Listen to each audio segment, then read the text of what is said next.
ஒத்தையடி தான் அடிக்கணும், ஆட்டத்தடி அடிக்க வேண்டாம். அண்ணா இங்க கையாடி காடாடி என் முறவி இந்த கண்ணுயிர் வந்தாச்சு.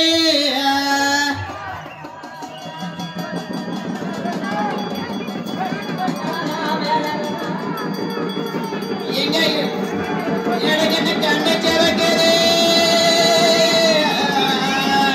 எனக்கு ஆறாத சாமி துரை.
மடியில வச்சு தங்கம் கொண்டுட்டு வந்த பொன்னோசி பஞ்சாரட பொருத வரம் கொடுக்க வேண்டும் என்று சொல்லி காயம்பட்ட மேனியில கனகாயம் தான் பொருதி, அம்புவட்ட மேனியில அரக்காயம் தான் பொருதி.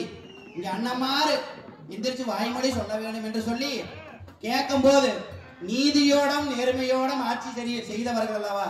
இன்னைக்கு தங்கம் பருவதாவத்தினை வந்து இப்படி எழுப்பும் போது நாம வந்து அமைதியா படுத்திருந்தா, நாம தங்கா பருவதாபத்தினையே நாம வந்து அரண்மனையில விட்டுட்டு வந்திருந்தோம். அவ இத்தனை தூரம் வந்திருக்கிறார்.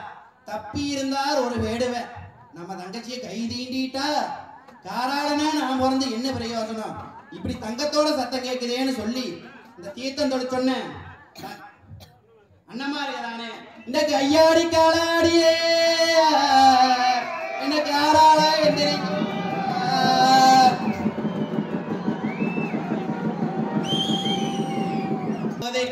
நாம ஒன்னா பிறந்த ஒரு தாய்ப்பால் உண்டு, சேர பிறந்த செல்வப்பால் உண்டமல்லவா. நம்ம தங்கத்தை அரண்மனையில விட்டு போட்டு நம்ம தனிவனத்துல தானே மாட்டோம், இப்படி தனிவனத்துல மாண்டோமே. தங்கத்துக்கு நம்ம வந்து அங்கதானே விட்டுட்டு வந்திருந்தோம். இப்படி தனிவனத்துல நடந்து வரும் போது தப்பி இருந்தார் ஒரு வேடுவ, நம்ம தங்கச்சியை கை தீண்டிக்கிட்டா எனக்கு கண்ணு சவக்குது.